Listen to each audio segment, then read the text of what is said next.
ربنا انفعنا بما علمتنا رب علمنا.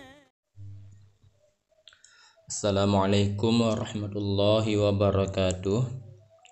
Pada kesempatan kali ini kita akan melanjutkan pelajaran selanjutnya, yaitu fasal mandi-mandi yang disunatkan. Bismillahirrahmanirrahim. Faslun.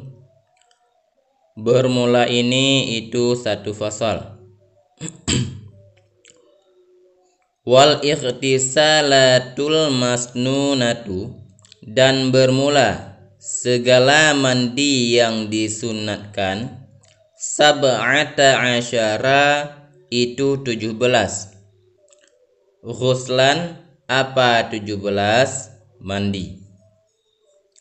Ghuslul jumu'ati, bermula salah satunya 17, itu mandi Jumat.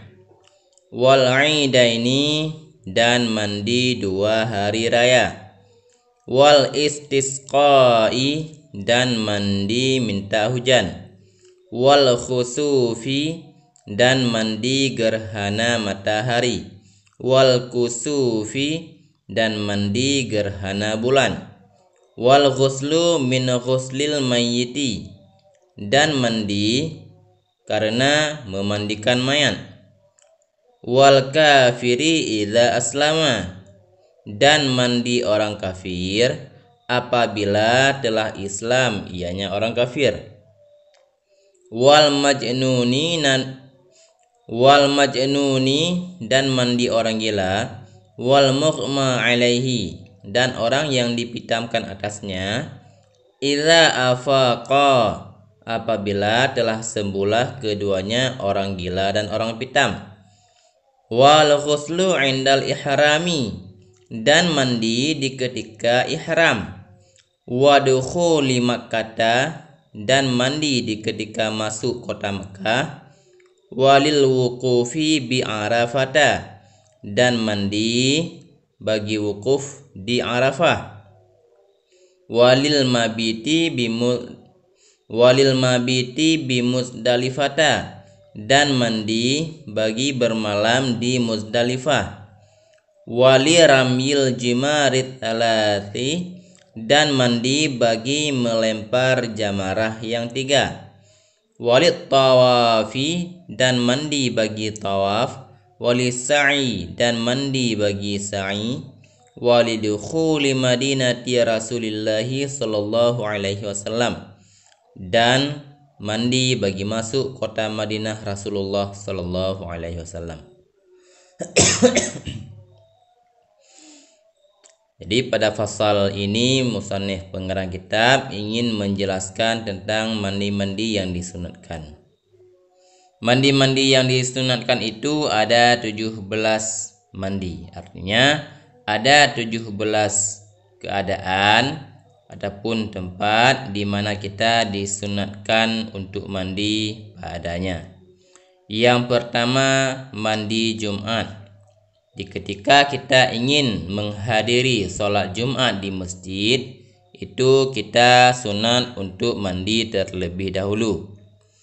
Yang kedua, mandi 2 hari raya, yaitu hari raya Fitri dan hari raya Adha, Idul Fitri dan Idul Adha. Maka ketika kita ingin melaksanakan sholat hari raya, disunatkan kepada kita untuk mandi terlebih dahulu. Wal istisqai, dan mandi minta hujan. Ketika musim kemarau telah berkepanjangan, kita disunatkan untuk sholat minta hujan. Maka sebelum kita mengerjakan sholat minta hujan, itu disunatkan terlebih dahulu kepada kita untuk mandi minta hujan. Kemudian mandi gerhana matahari. Ketika terjadi gerhana matahari, itu disunatkan bagi kita untuk mandi. Begitu juga ketika terjadi gerhana bulan, itu disunatkan bagi kita untuk mandi. Kemudian disunatkan lagi bagi kita untuk mandi yaitu setelah memandikan mayit. Orang yang memandikan mayit, maka setelahnya itu disunatkan baginya untuk mandi. Kenapa? Dikarenakan mayit itu kondisinya sudah dingin, maka ketika kita memandikan mayit, berpindahlah hawa dingin mayit kepada diri kita, sehingga disunatkan bagi kita untuk mandi agar menghilangkan hawa dingin yang ada pada mayit, sehingga kita terhindar daripada penyakit. Kemudian mandi orang kafir apabila telah masuk Islam. Orang kafir, karena orang kafir itu secara hukum dia itu kotor, maka ketika ia telah masuk Islam, telah berpindah keadaannya dari keadaan kotor menjadi keadaan yang suci, sehingga disunatkan baginya untuk mandi. Kemudian mandi orang gila dan orang yang pitam ketika telah sembuh. Orang gila kehilangan akalnya, begitu juga orang pitam, maka ketika mereka telah kembali akalnya, disunatkan baginya untuk mandi. Kemudian sunat lagi mandi yaitu ketika ihram. Ketika kita ingin melaksanakan ihram, maka sunat bagi kita untuk mandi. Dan sunat lagi mandi ketika memasuki kota Mekah. Saat kita mau memasuki kota Mekah, maka sebelum memasuki gerbang kota Mekah itu sunat bagi kita untuk mandi.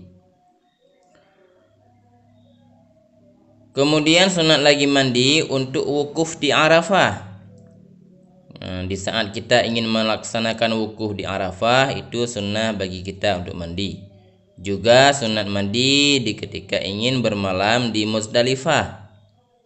Saat ingin bermalam di Muzdalifah, terlebih dahulu kita disunatkan untuk mandi. Kemudian sunat lagi mandi ketika ingin melempar jamarah yang 3. Dan sunat lagi mandi untuk tawaf. Di saat kita ingin tawaf mengelilingi Ka'bah, itu sunat bagi kita untuk mandi. Juga sunat lagi mandi ketika kita ingin mengerjakan sa'i, itu disunatkan bagi kita untuk mandi. Yang terakhir yaitu disunatkan bagi kita untuk mandi ketika kita ingin memasuki kota Madinah, kota Rasulullah Sallallahu Alaihi Wasallam. Maka ini merupakan 17 keadaan ataupun tempat di mana kita disunatkan untuk mandi padanya. Demikianlah pembahasan kali ini, semoga bermanfaat.